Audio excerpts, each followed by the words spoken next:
이란은 지금 거의 40년 만에 처음으로 체제의 중대한 전환점에 서 있습니다. 최고 지도자 하메네이의 통치가 막바지에 이르면서 이슬람 공화국의 미래가 불확실한 기로에 놓였지요. 지난 6월 벌어진 12일 전쟁은 그의 체제가 얼마나 취약한지를 드러냈습니다. 이스라엘은 이란의 주요 도시와 군사시설을 공습했고 미국은 핵시설에 벙커버스터 폭탄을 투하했습니다. 전쟁의 결과는 테헤란 정권의 이념적 허세와 실제 군사력, 통치력 사이의 거대한 격차를 적나라하게 보여주었습니다. 전쟁이 끝난 뒤 하메네이는 은신처에서 나와 승리를 선언했지만 그 장면은 체제의 노쇠함과 불안정을 더욱 선명히 보여주는 상징이었습니다. 이란의 미래를 둘러싼 핵심 질문은 명확합니다. 1989년 이후 이어진 하메네이의 신정체제가 과연 지속될 수 있을까? 아니면 변화 혹은 붕괴의 길로 갈 것인가? 1979년 이슬람 혁명은 이란을 서방과 손잡은 군주제 국가에서 신정체제로 바꾸었고 단 하룻밤 사이에 미국의 동맹에서 불구대천의 적으로 전락시켰습니다. 그 이후 40여 년 동안 이란은 미국과의 적대 관계를 외교, 이념의 중심축으로 삼으며 중동의 안보 지형과 국제 정치 질서에 큰 영향을 미쳐왔습니다. 따라서 하메네이 이후의 이란이 어떤 방향으로 나아가느냐는 중동의 안정과 세계 질서에도 중대한 영향을 미칠 사안입니다. 하메네이의 통치는 두 가지로 요약됩니다. 하나는 혁명 이념의 고수, 다른 하나는 정치 개혁의 거부입니다. 그는 미국과의 관계 정상화나 체제 개방을 소련의 글라스노스트식 붕괴로 이어질 위험한 유혹으로 여겼습니다. 그 결과 이란은 점점 더 고립되었고 내부의 부패와 비효율은 심화되었습니다. 이란 경제는 세계에서 가장 강력한 제재를 받는 경제 중 하나이며 통화 가치는 폭락했고 실업과 인플레이션은 일상화되었습니다. 미국의 죽음을 이스라엘의 죽음을이라는 구호는 여전히 정권의 상징이지만 이란 만세라는 말은 들리지 않습니다. 이는 정권의 최우선 과제가 국민의 번영이 아니라 저항의 지속임을 보여줍니다. 한편 이란 사회는 점점 더 변하고 있습니다. 정정과 급수 제한은 일상이 되었고 오염된 공기와 검열된 인터넷 속에서 젊은 세대는 체제에 대한 신뢰를 잃어가고 있습니다. 여성들은 거리에서 히잡을 벗으며 저항의 상징이 되었고 혁명의 정당성은 빠르게 약화되고 있습니다. 이러한 균열은 단지 사회적 현상이 아니라 체제의 정당성과 통치력의 기반이 흔들리고 있음을 의미합니다. 이란의 정치 문화에는 편집증적 불신이 깊게 뿌리내려 있습니다. 19세기 이후 러시아와 영국의 침략, 1953년 미국과 영국의 쿠데타 등 외세의 간섭은 이란의 국가 DNA에 음모론적 사고를 각인시켰습니다. 레자 샤, 모하마드 레자 샤, 호메이니, 하메네이에 이르기까지 거의 모든 지도자들은 측근과 외부 세력을 의심했고 체제를 내부자와 외부자로 구분해 통치했습니다. 이러한 불신의 문화 속에서 충성심은 능력보다 더 중요한 기준이 되었고 무능은 오히려 체제의 안전장치로 기능했습니다. 이런 구조는 권위주의 체제를 유지시키는 동시에 협력과 신뢰의 사회적 기반을 약화시켜 이란이 스스로를 개혁할 수 있는 가능성을 좁혀왔습니다. 하메네이 이후의 이란은 여러 시나리오 속에 놓여 있습니다. 첫째, 소련 붕괴 이후의 러시아처럼 냉소적 권위주의로 변질될 수 있습니다. 즉, 이념은 퇴색화돼 권력 엘리트가 기존 구조를 유지한 채 통치를 지속하는 형태입니다.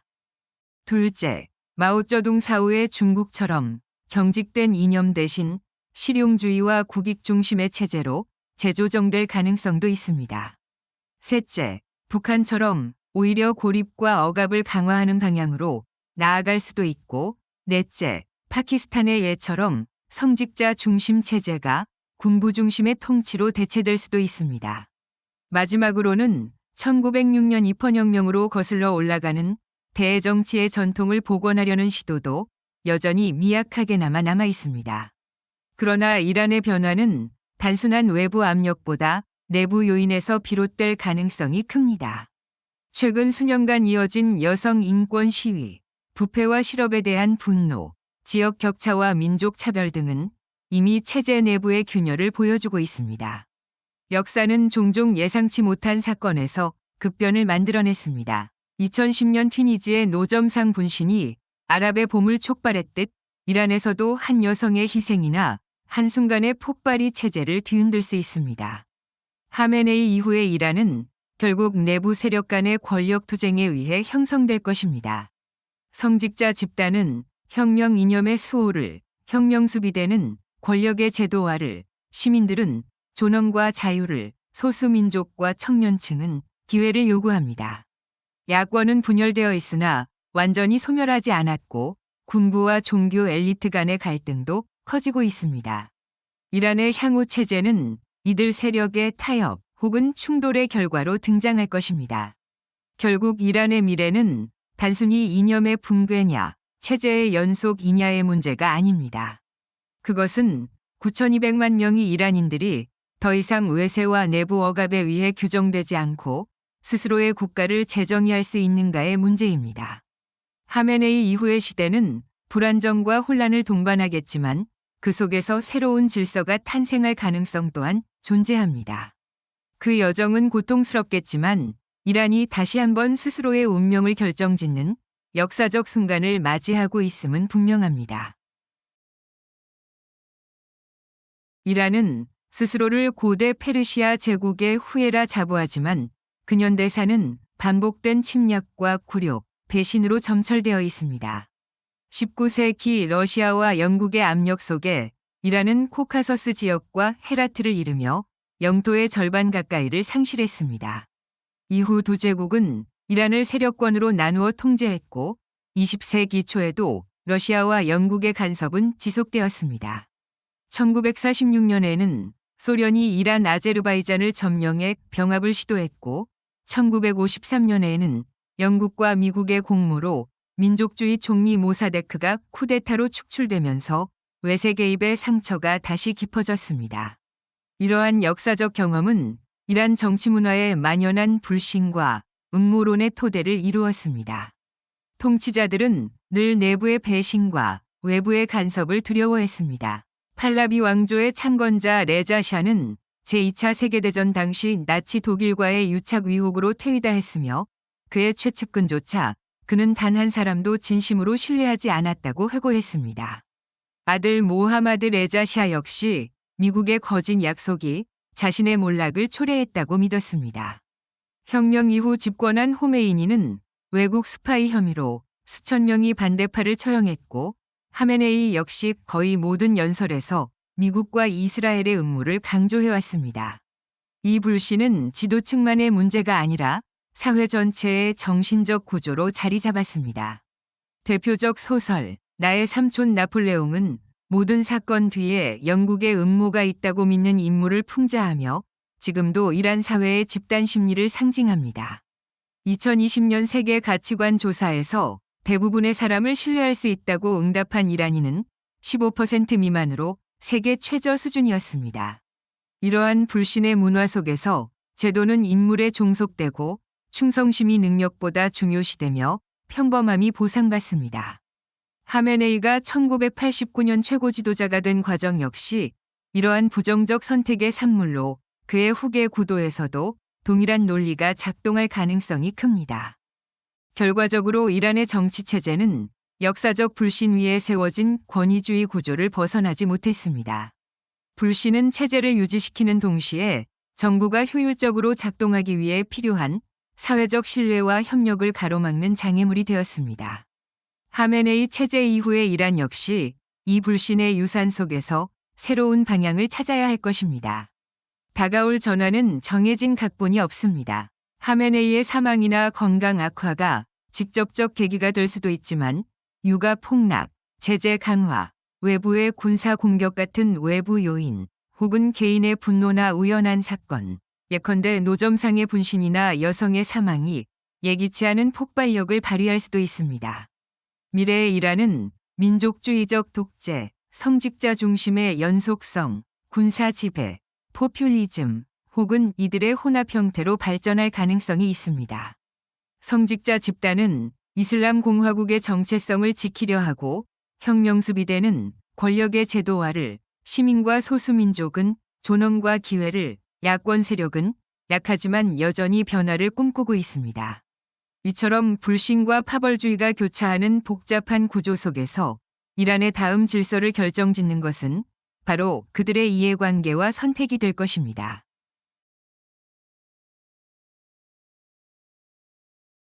오늘날의 이슬람 공화국은 말기 소련을 떠올리게 합니다.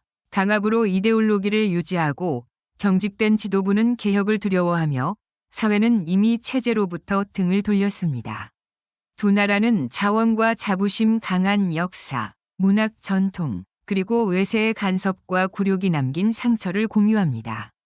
각각 1917년과 1979년 혁명으로 과거를 단절하고 새 질서를 세웠지만 복수와 이념 강요의 결과는 내외부의 고통이었습니다. 이념은 무신론과 신정으로 다르지만 체제의 불신과 자기 파괴적 폐쇄성은 놀라울 만큼 닮았습니다. 소련은 고르바초프의 개혁으로 붕괴가 가속화되었습니다. 개방정책은 통제를 약화시키고 억눌린 분출을 초래했지요. 이후 러시아는 혼란, 약탈, 불평등에 시달렸고 KGB 출신 푸틴이 등장해 안정과 자존심 회복을 내세웠습니다. 그는 공산주의 대신 민족주의를 새로운 통합의 이념으로 삼고 러시아의 존엄 회복을 자신과 동일시했습니다. 이란도 유사한 궤적을 밟을 가능성이 있습니다. 정권은 이념적으로나 재정적으로 파산 상태이며 개혁은 철저히 차단되어 있습니다. 체제가 붕괴한다면 안보 엘리트와 과도 정치 세력이 공백을 메우려 할 것이고 그 과정에서 혁명수비대나 정보기관 출신 강경 인물이 등장할 수 있습니다. 이들은 시아파 이념 대신 피해의식에 기반한 민족주의를 새로운 권위주의의 명분으로 삼을 수 있습니다. 현 위장 갈리바프 등이 그 예로 거론되지만 현 체제와의 결합으로 새 시대의 상징이 되기는 어렵습니다. 오히려 비교적 젊고 현 체제의 책임에서 비켜난 실용적 인물이 혼란 속에서 부상할 가능성이 큽니다. 차이는 분명합니다. 소련은 세 번째 세대 지도자 시기였지만 이란은 이제 두 번째 세대로 고르바초프와 같은 개혁가는 존재하지 않습니다. 하메네이는 개혁이 체제를 붕괴시킨다고 믿었기에 이를 철저히 억눌러 왔습니다. 그러나 전체주의의 몰락 뒤에는 시민적 갱신보다 냉소와 허무가 남기 쉽습니다. 러시아가 민주주의보다 부와 권력 추구로 나아갔듯 신정 이후의 이란도 신앙 상실을 소비주의로 메우며 비슷한 길을 갈 수 있습니다. 이란판 푸틴은 불안정 조성, 에너지 위협, 침략의 정당화, 엘리트 부패를 결합해 이란의 존엄 회복을 약속할 수 있습니다. 따라서 미국과 주변국들은 러시아의 교훈을 주의 깊게 살펴야 합니다. 이념의 몰락은 곧 자유의 도래가 아니라 새로운 불만과 야망에 사로잡힌 또 다른 강권 통치의 서막이 될 수 있습니다. 소련이 변화를 거부하다 붕괴한 반면 중국은 마오쩌둥 사망 후 실용주의로 전환해 혁명적 순수성보다 경제 성장을 우선시하며 체제를 유지했습니다. 이 중국식 모델은 이란 내부 개혁파에게 매력적인 대안으로 여겨져 왔습니다.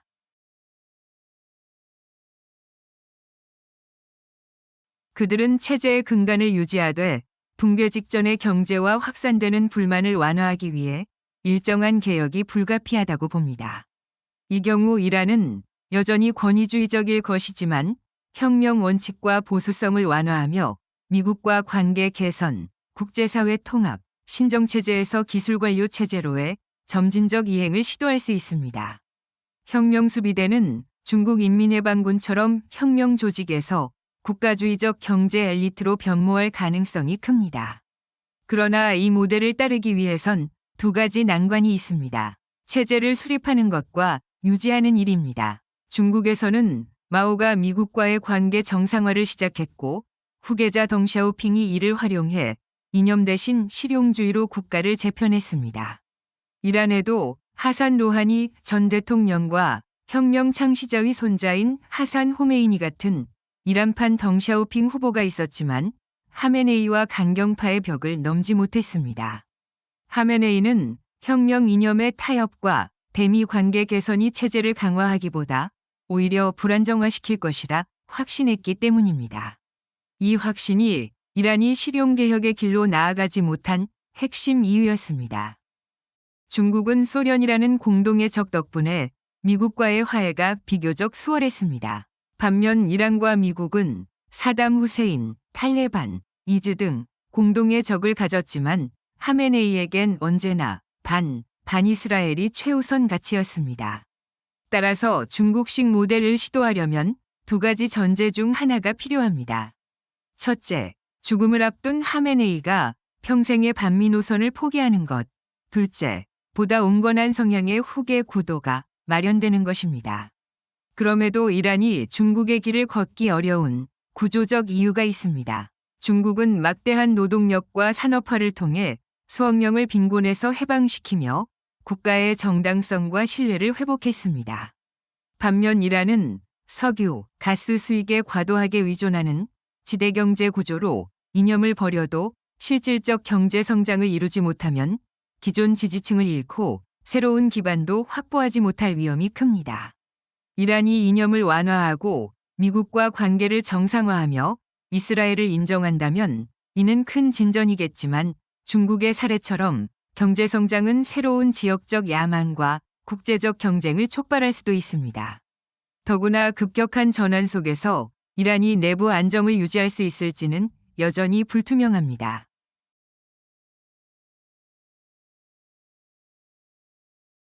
이슬람 공화국이 계속 이념을 국익보다 우선시한다면 그 미래는 오늘날의 북한과 유사해질 수 있습니다. 대중적 지지가 아닌 잔혹한 억압과 고립을 통해 생존하는 체제 말이지요. 하메네이는 평생 미국, 이스라엘에 대한 저항과 이슬람 혁명 원칙 수호에 헌신하며 최고 지도자의 통치를 영속시키는 데 주력해왔습니다. 그러나 혁명 후 반세기가 지난 지금 대부분의 이란인들은 경제적 존엄과 정치, 사회적 자유를 박탈하는 체제에서 벗어나길 원합니다. 이런 체제를 유지하려면 철저한 통제와 함께 외부 압력에 맞설 핵무기 보유가 필수적일 가능성이 큽니다. 이 시나리오에서는 권력이 소수 집단 혹은 단일 가문에 집중될 가능성이 높습니다. 하메네이는 혁명 원칙에 충실한 인물에게 권력을 승계하려 하겠지만 그럴 만한 인물은 거의 없습니다. 강경 성직자 중 대중적 정통성과 지지를 동시에 갖춘 이는 드뭅니다. 유력 후계자로 거론됐던 라이시 대통령은 2024년 헬리콥터 추락으로 사망했고 현재 가장 주목받는 인물은 하메네이의 아들 모즈타바 하메네이입니다. 그러나 세습 승계는 호메이니가 부정했던 군주제 부활로 혁명의 근본 교리에 어긋납니다. 모즈타바는 선출직 경험이 없고 대중적 존재감도 희박하며 주로 혁명 수비대와의 비공식 관계로만 알려져 있습니다. 그는 새 시대의 변화보다 낡은 세대의 연속성을 상징합니다. 다른 강경파 인물들 역시 매력적이지 않습니다. 예컨대 에제이 대법원장은 수십 건의 사형 판결을 내린 교수형 판사로 언론인을 물어뜯은 사건으로 악명이 높습니다. 이런 인물이 후계자로 등장한다면 정통성은 대중이 아닌 IRGC 충성에 의존할 것입니다. 문제는 IRGC가 차기 최고 지도자를 선출하는 전문가 위회의 노령 성직자들에게 계속 복종할지 아니면 스스로 권력을 장악할지 불확실하다는 점입니다. 북한식 모델은 남한의 개방과 번영을 동경하는 이란 사회와 근본적으로 충돌합니다. 이념이 경제적 복지와 개인의 안전보다 우위에 서는 체제를 오늘날의 이란 국민이 감내하기는 어렵습니다. 그런 체제를 유지하려면 대규모 국군과 탄압, 인재 유출, 핵 억제력이 필요할 것입니다. 그러나 북한과 달리 이란은 완전한 봉쇄가 불가능합니다. 이스라엘은 이미 이란 영공을 사실상 장악하고 핵시설과 군사기지를 정밀 타격할 능력을 입증했습니다. 만약 차기 최고 지도자가 또 다른 강경파라면 그는 체제를 일시적으로 유지하는 과도기적 인물에 그칠 가능성이 큽니다. 새로운 질서를 구축하기보다 붕괴를 늦추는 역할을 할 뿐일 것입니다.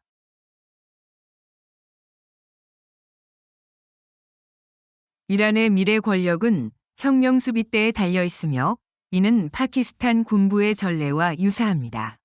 1979년 혁명 이후 성직자 중심의 국가였던 이란은 점차 안보기관 중심 체제로 이동했습니다. 혁명을 수호하기 위해 창설된 IRGC는 이란, 이라크 전쟁을 거치며 폭발적으로 성장했고 이후 건설, 항만, 무역, 언론 등 경제 전반을 장악하며 군사, 경제, 정치가 결합된 거대 조직으로 진화했습니다. 오늘날 이들은 핵 프로그램을 관리하고 영내 대리 세력을 지휘하며 국내 경제의 핵심 부문을 통제합니다. 그 결과 이란은 군대를 가진 나라가 아니라 나라를 가진 군대에 가까운 구조로 변했습니다. 하메네이의 불신과 불안은 IRGC의 세력을 더욱 공고히 했습니다. 미국의 아프가니스탄, 이라크 침공은 이들에게 해외 작전 명분을, 국제 제재는 밀수 네트워크를 통해 자금력을 제공했습니다. 그러나 IRGC는 단일 조직이 아니라 세대와 이해관계가 충돌하는 파벌적 카르텔들의 연합체입니다. 하메네이 사후에는 이 내부 갈등이 폭발할 가능성이 큽니다. IRGC가 직접 통치로 나아가는 시나리오는 불안정 상황을 방치해 자신들을 국가의 구원자로 내세우는 방식이 될 수 있습니다. 이는 국가 분열 속에서 군부가 통합의 상징으로 군림해온 파키스탄과 닮았습니다. 다만 이를 위해서는 종교 이념이 아닌 민족주의로 정당성을 전환해야 합니다. 하지만 IRGC의 지배력은 대중적 지지가 아닌 공포와 이권 네트워크에 기반합니다. 최고위 인사들은 하메네이에 의해 임명되고 자주 교체되며 내부는 부패와 무능으로 얼룩져 있습니다. 이스라엘의 연이은 IRGC 고위층 암살은 그들의 조직이 침투에 취약하고 충성 중심의 비효율 구조를 드러냈습니다. 체제의 지속을 위해서는 교조적 세대가 아닌 실용적이고 민족주의적 지도층이 필요합니다. 향후 IRGC가 통치 세력으로 부상한다면 그 성격은 지도자의 유형에 따라 달라질 것입니다. 만약 피해의식에 사로잡힌 지휘관이 등장한다면 이란의 푸틴처럼 민족주의를 내세우며 대외 대립을 강화할 수 있습니다. 반면 실용적 지도자는 LCC처럼 권위주의를 유지하되 서방과 협력할 가능성도 있습니다. 어떤 경우든 핵 문제는 체제의 핵심 과제로 남습니다. IRGC 전략가들은 핵무기 없이 몰락한 후세인과 카다피의 운명을 핵을 보유해 생존한 북한과 대비시킵니다. 따라서 이란의 미래는 생존을 위해 핵을 추구할 것인가, 제재 완화를 위해 포기할 것인가라는 근본적 선택에 달려 있습니다.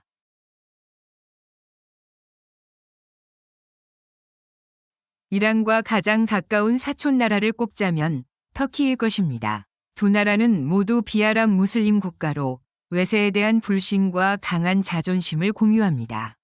에르도안 치하의 터키는 이란이 걸을 수 있는 잠재적 경로를 보여줍니다. 대중적 선거를 통해 집권한 지도자가 초기에는 개혁과 서민 정책으로 지지를 얻지만 시간이 흐르며 다수결적 권위주의로 변질되는 과정입니다. 그러나 이란이 이 터키식 경로를 따르려면 대대적인 제도 개혁이 필수적입니다. 최고 지도자실, 헌법수호위원회, 전문가회의 등 복잡한 권력 중첩 구조가 해체되고 혁명수비대는 정규군에 편입되어야 하며 형식적이던 선출직 제도에 실질적 권한이 부여되어야 합니다.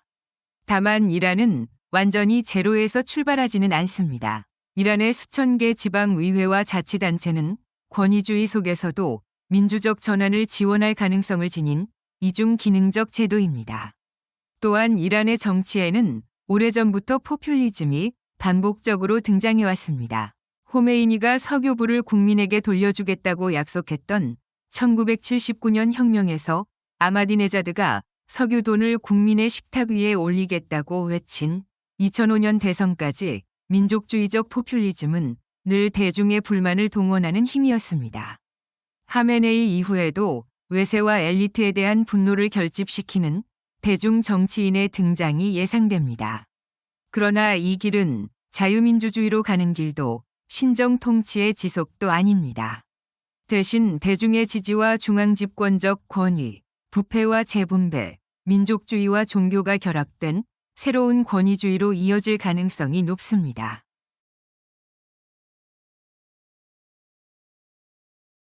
역사는 언제나 예측의 오만함을 경고합니다. 1978년 12월 샤가 퇴위하기 불과 한 달 전 미국의 대표적 이란학자 제임스 빌은 샤 이후 가장 가능성 높은 대안은 좌파 성향의 군사 집단이라며 성직자들이 정권에 참여할 가능성은 없다고 단언했습니다. 이란의 지식인들 또한 상황을 오판했습니다. 철학자 다리우시 샤에가는 호메이니를 이슬람의 간디라 칭하며 그가 대규모 숙청을 단행하기 직전까지 이상화했습니다. 그러나 1979년 혁명은 모두의 예상을 뒤엎었고 오늘의 이란 역시 다시금 예측 불가능한 전환점에 서 있습니다. 현재 대안 세력이 거의 부재한 가운데 일부 이란인들은 망명 중인 레자 팔라비를 주목하지만 그는 해외 생활이 길어 조직력과 현장 기반이 부족합니다. 또 다른 시나리오는 중앙 권력 약화로 인한 유고슬라비아식 분열이지만 이란은 2500년 넘게 지속된 응집력 있는 정체성을 지녔습니다. 국민의 80% 이상이 페르시아인이나 아제르바이잔인이고 대부분이 페르시아어를 사용하며 소수민족조차도 이란 국가에 대한 역사적 소속감을 공유합니다. 이란은 다시 갈림길에 서 있습니다. 향후 행보에 따라 그 미래는 전혀 다른 모습이 될 것입니다. 미국과 국제사회는 혁명 이념이 아닌 국가 이익을 중심으로 움직이는 탈이슬람 공화국의 등장을 반길 것입니다. 키신저는 이란만큼 미국과 이해가 일치하는 나라는 드물다고 말했습니다. 그러나 미국은 아프가니스탄과 이라크에서 정치적 개입의 한계를 절감했습니다. 러시아 역시 모스크바의 지원에도 불구하고 시리아의 아사드 정권을 완전히 지켜내지 못했습니다. 반면 중국은 불안정을 수출하는 이란보다 안정적이고 에너지 강국으로 성장한 이란에서 훨씬 더 큰 이익을 기대하고 있습니다. 그럼에도 오늘날의 이란은 외세가 좌지우지하기엔 너무 크고 단단한 나라입니다. 교육 수준이 높고 세계와 연결된 젊은 인구, 풍부한 자원, 자부심 강한 문명적 정체성 등 G20 수준의 잠재력을 지니고 있습니다. 하지만 민주주의를 바라는 세력에게 지금의 국제 환경은 불리합니다. 서방은 더 이상 민주주의 확산을 우선하지 않으며 과거 민주주의 기금이나 미국의 소리 같은 기관들도 축소되었습니다. 그 공백 속에서 이란은 자유보다 질서를 중시하며 권위주의 지도자가 부상하는 세계적 흐름에 편승할 가능성이 큽니다. 이란의 변화가 여론만으로 결정되지는 않겠지만 지도자들은 여론의 압력을 의식하지 않을 수 없습니다. 오늘의 이란인들은 더 이상 구호나 인물 숭배, 추상적 민주주의 이상을 원하지 않습니다.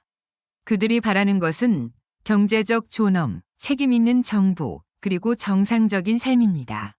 무엇을 입고 보고 먹는지까지 감시받는 통제의 사회에서 벗어나 스스로의 삶을 선택할 자유를 되찾고 싶어 합니다. 이슬람 공화국의 45년은 이란에게 잃어버린 반세기였습니다. 이웃 걸프 국가들이 금융, 기술 허브로 부상하는 동안 이란은 핵 프로그램과 지역 패권 추구로 고립과 낭비를 자초했습니다. 국민의 재능과 에너지는 억눌렸고 기회는 소모되었습니다. 그러나 여전히 이란은 부와 인재, 문화적 유산을 바탕으로 재도약할 수 있는 잠재력을 지니고 있습니다.